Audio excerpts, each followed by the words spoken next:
GitHub and other repository hosting services offer tools for doing code reviews on their platform.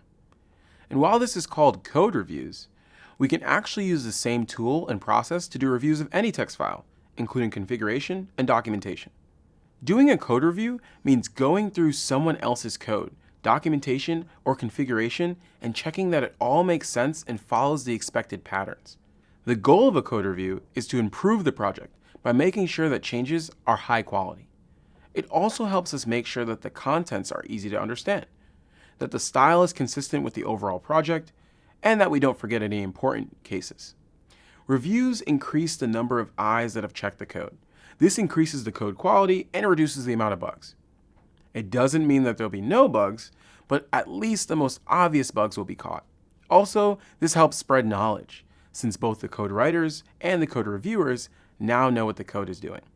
When we work in the same office as our teammates, we can do reviews in person by looking together at the changes and discussing how the contents fit together. But when the person that we're working with is in a different office or time zone, we're better off using a code review tool. Code review tools let us comment on someone else's code. This lets us leave feedback on how they could make their code better. Common code issues are unclear names that make the code hard to understand, forgetting to add tests, or forgetting to handle a specific condition. If we're writing documentation, our reviewer can help us catch typos and things that aren't totally clear. On platforms like GitHub, it's common for projects to only require reviews for people that don't have commit access, while the project maintainers can commit directly. But doing code reviews improves the code's overall quality. Today, some open source projects and lots of companies require code reviews for everybody. This isn't because they don't trust them, but because they want the highest quality code.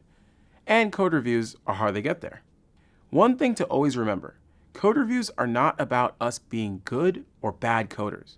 They're about making our code better. And not only that specific review, but in general.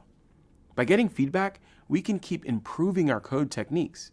And by reviewing other people's code, we can also learn new and different ways of achieving results. Like everybody else, after toiling for hours on a problem and finally solving it, all I want to do is submit my code and be done with it. But this rarely happens. Code reviews usually send me back to the drawing board with small errors and nitpicks. But that's a good thing. These code reviews point out things that we might have missed along the way and ensure that our code makes sense to others. One example that springs to mind is back when I was writing a script for an Android bug report parser.